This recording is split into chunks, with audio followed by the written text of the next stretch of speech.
I knew sneaking into a closed pool was a terrible idea, but there I was, standing outside the rusted gate at midnight, trying not to sound like a complete idiot when I texted my friend, "Dude, this is way sketchier than I thought." The pool was shut for the winter, as expected, empty, cold, and silent, except for the sound of my own breathing and a distant car alarm that probably wasn't mine. It was supposed to be a quick dare, a throwback to those reckless high school days when we'd jump fences just for the hell of it. But things got weird the second the gate creaked open.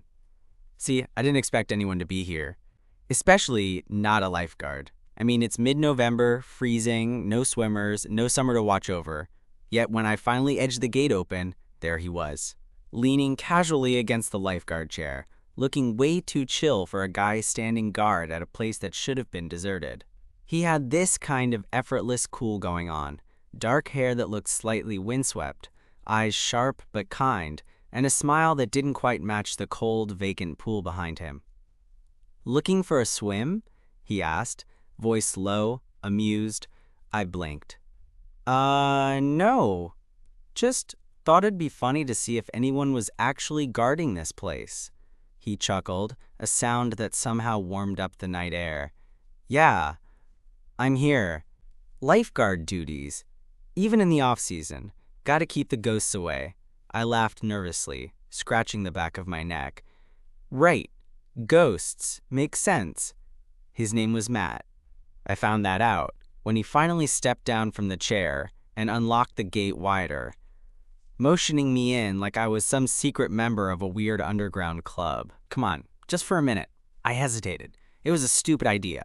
Trespassing, cold water, potential cops showing up. But something about the way he smiled, like he was letting me in on a secret, pushed me forward.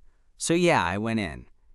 The water was dark and still, reflecting the dim lights strung around the pool area. Matt pulled out a couple of towels from a bench and tossed one my way. "You're nuts, you know that? But I like that about you." That line caught me off guard. Usually I'm the quiet guy who watches from the sidelines. Not the guy getting called nuts by a lifeguard at a closed pool. We talked for a while, standing at the edge with our feet dangling in the water. Matt told me about how he took the winter job just to have something different to do, something to keep him from going stir-crazy in his tiny apartment. I shared a bit about my own life, dead-end job, trying to figure out what came next, feeling stuck, and somehow, in that empty pool under the cold stars, it didn't matter that the night was freezing or that we were technically trespassing. It felt like we were the only two people in the world. But just when I was starting to think this ridiculous midnight swim might turn into something more, the faint sound of footsteps echoed behind us. That's when Matt looked at me with those sharp eyes and said, "You might want to hide." My heart instantly jumped into my throat. "Hide? What? Why?" I whispered, half panicked, half curious. The last thing I wanted was to get caught trespassing, but the way Matt's eyes scanned the darkness made it clear this wasn't some random passerby. Without waiting for me to think twice, he grabbed my arm and pulled me behind a lifeguard chair, crouching low. The water shimmered behind us, the stillness broken only by the faint clink of the pool's ladder shifting in the cold. I was pretty sure the temperature dropped at least 10 degrees when I realized I was stuck somewhere between terrified and fascinated by this guy. "Tell me what's going on," I hissed. Matt didn't answer right away. Instead, he peered around the corner of the chair, his gaze sharpening like a hawk's. "That's Mike," he finally said, nodding toward the shadowy figure, making his way along the far side of the pool deck. "Local security. Not exactly thrilled to see anyone here after hours." "Great. Security. Just what I needed." Mike moved with a kind of slow, deliberate patience, like he was doing a mental checklist of all the possible troublemakers that might be skulking around. I could feel my pulse in my ears, that weird mix of adrenaline and embarrassment that comes from getting caught doing something dumb. Matt leaned closer. "Listen, if he catches you, it's not the end of the world. Just play it cool, and don't say I let you in." Yeah, got it." I nodded, trying to look casual, which was impossible because I was basically frozen behind this chair, trying not to trip over my own feet. Mike's footsteps came closer, and I swear I could smell the cold in the air, mixed with something like burnt coffee and cigarette smoke. Then the guy stopped, just on the other side of the pool. I held my breath, waiting for him to spot us. But he didn't. He muttered something under his breath, something about idiots thinking it's summer, and then walked away. Matt let out a slow breath and sat back down on the chair, shaking his head. Every night, it's something. I couldn't help but laugh quietly. You sure this job is worth it? He shrugged. It pays the bills, and I get to meet interesting people like you. I blinked, caught off guard. Oh yeah? Interesting, huh? He flashed me that smile again. The one that made me feel like I'd just been let in on some kind of joke I wasn't supposed to get, yet somehow did. We talked for another hour, just hanging out by the edge of the pool, the cold licking at my skin, but Matt's presence somehow making it bearable. He told me about his summer job at the same pool, how he'd spent every day watching people splash around and soak up the sun, and how winter shifts were a weird kind of punishment, but also a chance to think. I've never been much of a swimmer. More of a land person, really. But that night, I thought about diving in, just to see what it felt like to be reckless in a different way. Matt must have read my mind because after a while he smirked and said, "You want to get in? I can't stop you." That was it. The moment I'd secretly hoped for but didn't expect to actually happen. I kicked off my shoes, rolled up my jeans, and slid into the water. The cold hit me like a shock, sharp and biting, but also kind of thrilling. Matt was right there beside me, his hands steady on the pool's edge, watching like he was waiting for me to prove I could handle it. I splashed a little, laughed, and for a second, it felt like we were the only ones who mattered. Two guys pretending it was summer in the middle of November. When I climbed out, shivering and half laughing, Matt handed me a towel and said, "You're braver than I thought, or just crazy." I shot back. He grinned. Maybe both. It was stupid, really. A midnight swim in a closed pool with a stranger who turned into way more than that. But sometimes, the best moments come from the dumbest decisions. As we dried off and slipped back through the gate, I felt something shift. Not just the chill of the night, but something warmer, something that made me want to see where this unexpected night could lead. And honestly, I had no idea what was next. But for once, that felt pretty damn exciting. We trudged through the cold, the night air gnawing at my damp skin even as I wrapped the towel tighter around my shoulders. Matt was surprisingly calm, almost casual, as if sneaking into a closed pool at midnight was just another day at the office. Me? I was still buzzing from the adrenaline, teeth chattering, trying not to think about how dumb I'd been to agree to all this. So I said, breaking the silence, "What's with you? I mean, lifeguard in winter? Must be some kind of personal penance, right?"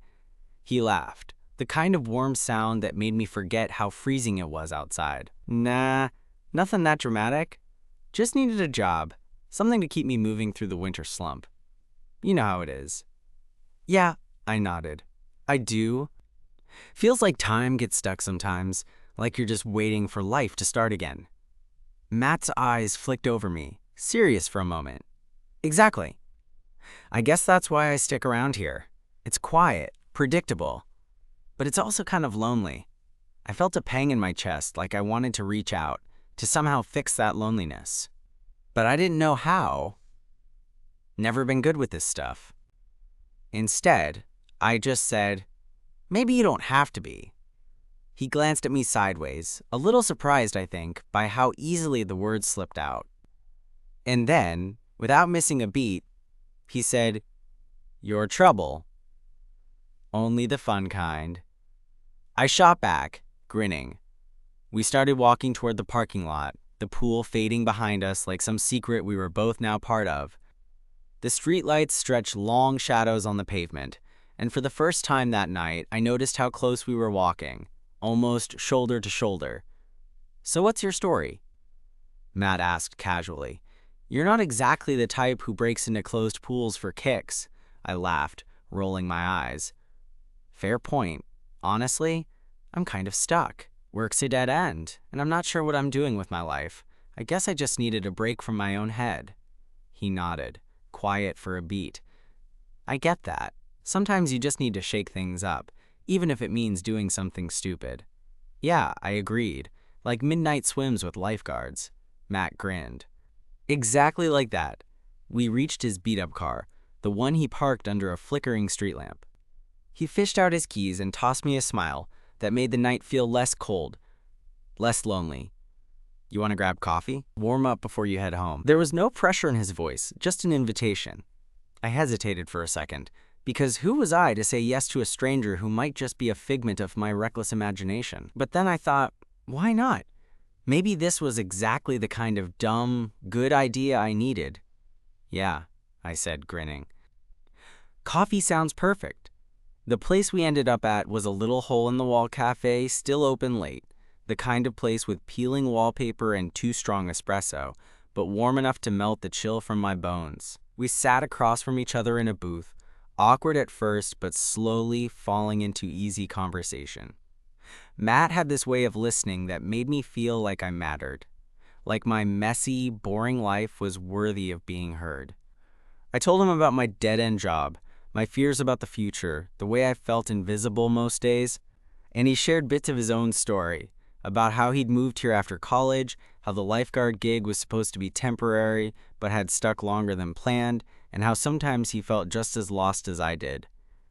It was strange, opening up to someone I'd met less than 2 hours ago. But there was something about Matt that made it feel natural, like I'd known him longer than a few hours. At one point, he reached across the table and brushed a damp strand of hair off my forehead. Simple gesture, but it flooded me with this warm, dizzy feeling I wasn't expecting. So, he said softly, "Do you come here often? Midnight swim kind of guy now?" I smirked. "Only when there's a hot lifeguard to break the rules with." Matt laughed, a genuine, easy sound that made my heart do that stupid little flip people talk about, but you never really believe until it happens to you. We talked until the cafe started to close up, and when we finally stepped outside, the air wasn't nearly as cold anymore. Or maybe it was just me. "Can I see you again?" Matt asked, voice low. I nodded, feeling like I might actually mean it. "Yeah, I'd like that." We said our goodbyes with a promise to text, and as I walked back to my car, my mind was racing. This night, crazy, reckless, and impossible, had somehow turned into the beginning of something I didn't want to end. I didn't know where this was going or if it would last beyond the winter cold. But for the first time in a long while, I was looking forward to what came next. And honestly, that was enough. The next morning, I woke up with that strange feeling of anticipation mixed with disbelief. Like, did that really happen? Me, sneaking into a closed pool with a lifeguard named Matt, and then actually ending up grabbing coffee in the middle of the night? I kept replaying it in my head while I sipped the bitter coffee I made in my tiny kitchen, wondering if I should text him or just pretend it was a one-time, borderline hallucination. But, of course, I did text him. Probably way too soon, but I couldn't help it. "Still alive after last night's adventure?" I typed, fingers hovering over the keyboard for a second before hitting send. Within minutes, his reply popped up. "Barely." "You?" That little exchange cracked the ice, and suddenly we were swapping texts like old friends, half joking and half serious about the things we really wanted to say, but didn't know how. Matt was surprisingly easy to talk to, and I was quickly realizing that maybe he was the kind of person who made it okay to be a little vulnerable. Over the next week, we fell into this odd rhythm. Sometimes we'd meet at the pool after dark, because, of course, I became a repeat trespasser. Other times, we grabbed coffee or just wandered around town, talking about everything and nothing. The pool became our strange little sanctuary, a place frozen in time where the world felt quieter, and neither of us had to pretend to have it all figured out. One night, a few days after that first swim, Matt surprised me by bringing a couple of folding chairs and a small Bluetooth speaker. We sat side by side on the pool deck, wrapped in blankets, listening to some quiet indie music that neither of us really knew, but both liked enough to pretend. "I don't know why I like this so much," I admitted, staring up at the stars. "It's freezing out here, and we're breaking every rule, and honestly, I'm probably going to get fired if someone finds out." Matt chuckled. "Rule breaking with you isn't a bad way to spend a winter." I glanced over at him, feeling this weird warmth in my chest that had nothing to do with the blanket. "You ever think about what comes next? After the winter, after the job, after everything, he was quiet for a beat, then nodded slowly. Yeah, I do, but sometimes I think it's better not to have all the answers, to just take things as they come. There was something so real about that, the way he wasn't pretending to have it all figured out like so many people do. And I realized that maybe I'd been doing the same thing, pretending to be okay while I waited for life to hand me some big, meaningful moment. Matt shifted closer, just enough that our knees touched. I'm glad you came last night, he said quietly. I don't usually let people in like that. I swallowed hard, heart pounding in this way that felt both terrifying and exciting. Me too. The weeks rolled by, and what started as a midnight escapade became something I looked forward to more than I expected. We found new ways to break the monotony, warming up with hot chocolate at the cafe, sharing secrets under the dim streetlights, even finding ourselves tangled up in blankets on the pool deck, just talking, or sometimes just sitting in comfortable silence.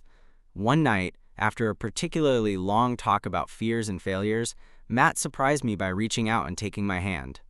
It was soft, tentative, like he was testing the waters as much as I was. But when I grabbed his fingers and held on, it felt like the world shifted. Hey, he said, eyes searching mine, do you think this is crazy? I laughed softly. Yeah, but maybe the good kind of crazy. That made him smile, the kind of smile that reaches his eyes and makes your heart do that stupid little flip again. By the time winter was in full swing, the pool was officially closed and empty, but it didn't matter. We'd made it our place, a little world where the cold couldn't get in, where we could be messy and real, and maybe even something more. One night, as the snow started to fall light and soft, I found myself standing with Matt at the edge of the pool, watching the flakes drift down. He pulled me close, just like before, and whispered, I think I'm falling for you. I stared at him, breath catching in my throat. Yeah, me too. It wasn't some big, epic romance with fireworks or grand gestures. It was quieter, simpler. Two people who found each other in the middle of a cold, strange night and decided maybe they didn't have to face the future alone. And honestly, that felt like everything. After that night, everything felt different, like the world had subtly shifted on its axis just for us. I'd never been the type to fall fast or easy. Hell, I usually kept people at arm's length, convinced that was safer. But with Matt, it was like all the walls I'd built around myself started to crumble without me even noticing. We kept meeting at the pool, despite the risks. The gate was still locked, but Matt always had a way to scoot it open without too much noise. It became our little secret hideout, a place where the cold didn't seem so harsh and where I could finally breathe without pretending. One night, a few weeks into our winter ritual, Matt surprised me again. He showed up with a small portable heater, not the kind you'd expect poolside, but one that actually worked. He set it up near the lifeguard chair and plugged it into a nearby outlet, the soft hum filling the night air. Thought this might help, he said, his hands rough but gentle as he adjusted the heater toward us. I smiled, genuinely touched. You're really going all out. What's next? Winter pool parties? Matt laughed softly, eyes glinting in the dim light. Don't tempt me. That night, wrapped in blankets and warmed by that little heater, we talked about everything. Our hopes, regrets, and the things we never told anyone else. I learned that Matt had always dreamed of doing something creative, maybe graphic design or photography, but life had a way of nudging him towards safer choices, like this lifeguard gig that felt more like a holding pattern than a destination. I guess, he said, staring into the dark water reflecting the heater's glow. That's why this pool means so much. It's a reminder that even when things feel frozen, there's still something beneath the surface. I watched him, feeling this swell of affection I couldn't quite put into words. I get that. I've been stuck too. But with you, it doesn't feel like I'm frozen anymore. He looked over at me, eyes soft. Good, because I don't want you to be stuck. That moment hung between us, quiet but charged, until he reached out and brushed a stray lock of hair from my forehead. I swallowed hard, leaning into the touch like it was the first real warmth I'd felt in months. From then on, our time together grew more natural, less about sneaking around and more about wanting to be near each other. We started meeting during the day too, grabbing lunch after work or wandering the neighborhood's tiny bookstores and coffee shops. It felt like we were building something, fragile and new, but real. One Sunday afternoon, Matt invited me to his apartment, a modest place filled with framed photos and vinyl records. He put on an old record, and we sprawled out on the couch, the music filling the room as his head rested on my shoulder. It was peaceful, a quiet contrast to the chaos I'd been used to. I realized then that I wanted this, to be part of someone else's story, and to have mine shared in return. But nothing worth having ever seems straightforward, right? One night, a few days before Christmas, Matt's phone buzzed with a message that changed the mood instantly. He read it, face tightening just a little. I didn't push at first, but eventually I asked, "What's up?" He hesitated. "It's my old job. They want me back full-time. Better pay. Benefits. The whole package." I blinked, trying to process that. "But what about this? Us? The pool?" Matt sighed, running a hand through his hair. "I don't know. It's a good opportunity, but it means moving, farther away from here." The thought of him leaving hit me harder than I expected. "And you're thinking about taking it?" He looked at me, conflicted. "I don't want to lose what we have, but I also don't want to miss out on a chance to build something better." We sat in silence, the weight of possibilities pressing down on us. That night, I realized that love wasn't just about stolen moments at a frozen pool or midnight coffees. It was about choices. The scary, uncertain kind that made your heart race for all the right and wrong reasons. I reached for Matt's hand, squeezing it tight. "Whatever you decide, I'm here. And honestly, I want us to try, to see where this goes." He smiled, relief softening his features. Me too. The winter stretched on, cold and unyielding, but somehow it didn't feel so lonely anymore. Because even if the future was uncertain, we had something real, something worth fighting for. And sometimes that's all you need. The weeks between that conversation and New Year's Eve felt like a slow-motion blur. Matt and I tried to lean into what we had, but there was this unspoken tension hanging over us, the kind that comes when you both know something's coming, and neither one wants to say it out loud yet. I caught myself watching him more, noticing the way his smile faltered behind closed doors, or how his fingers would drum nervously against the steering wheel when I was in the passenger seat. One evening, we were back at the pool, the place that felt like ours even though it was technically off-limits. The heater hummed softly, and we'd wrapped ourselves in blankets, sitting close enough that I could feel the heat radiating off his arm. "So," I said, tracing the rim of my coffee cup, "have you decided what you're going to do?" Matt hesitated, eyes fixed on the water's surface, which was quietly collecting the snowflakes drifting down. "I have a job interview in 2 days. It's the final step." I nodded, trying not to let my heart race too hard. "And if you get it?" His gaze met mine then, steady and sincere. "I'll take it, but—" He trailed off, biting his lip a little. "I want you to know that this isn't the end of us. Not unless you want it to be." Part of me wanted to believe him, wanted to believe that what we had was strong enough to survive distance and change. But another part, the scared, cautious me, was already bracing for the possibility of goodbye. The night of the interview, I stayed up, texting him little encouragements and stupid jokes, hoping to keep the mood light. When he finally got home, he was worn out but smiling, and I could tell it was a good kind of tired.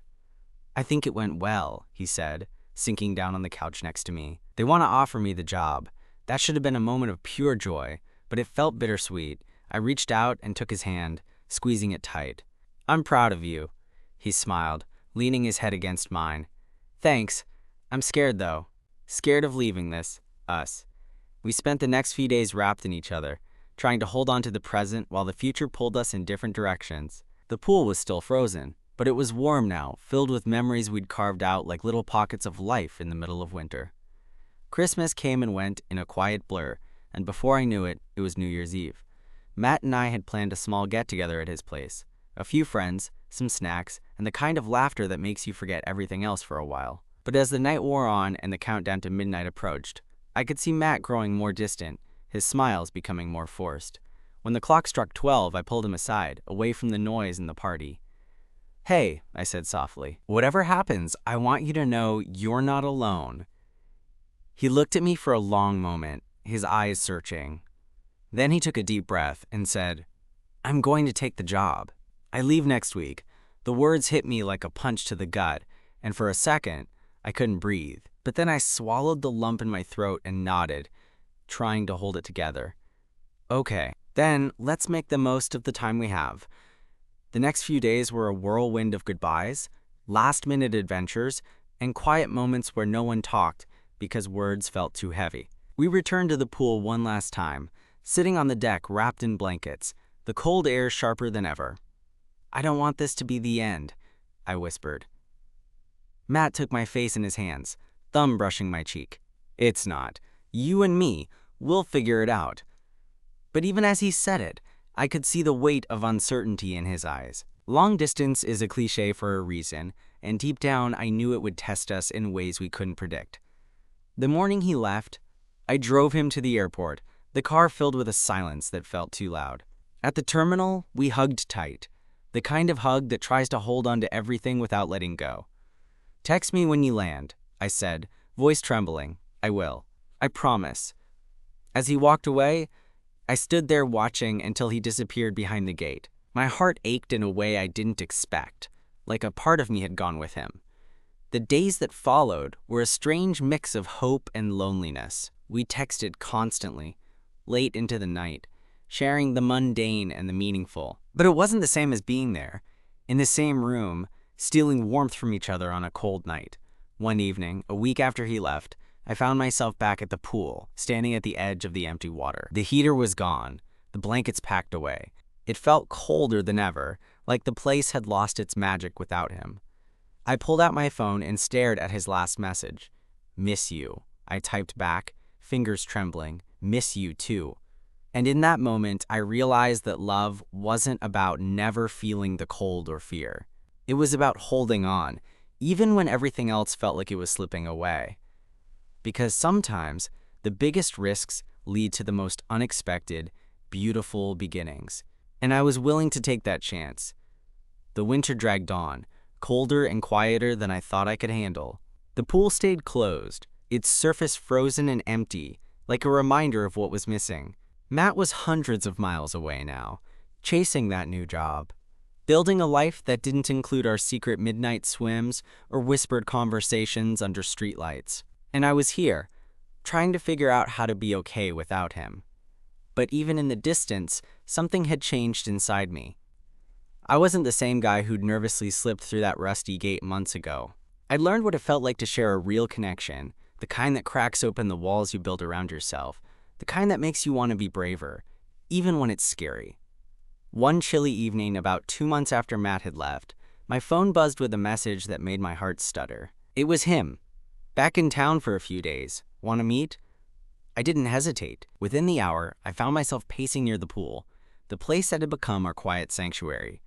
The gate was still locked, but this time, there was no need to sneak in. Matt was waiting on the other side, bundled up in a jacket, his smile warmer than any heater could ever be. "Hey," he said, stepping closer. "Hey," I replied, feeling that familiar flutter in my chest. We walked around the pool, the air crisp, the quiet between us comfortable. It wasn't dramatic or filled with grand gestures, just two people who'd grown together, learned to hold on from afar, and found their way back. "I missed this," Matt said softly, nodding toward the empty water. "Yeah," I said. "Me too." He reached out, took my hand, and squeezed it gently. "I'm not going anywhere this time." I looked up at him, the weight of that promise settling in a way that felt solid and real. No more what-ifs or distant dreams. Just us, here, now. We stood there a while longer, not needing more words. The cold was still there, but with him beside me, it didn't feel so harsh. The frozen pool was more than a place. It was where we found each other, where we learned to be brave, and where we decided to keep trying. And maybe that's what love is. Less about perfect timing or big moments, and more about showing up day after day, ready to face whatever comes next, together.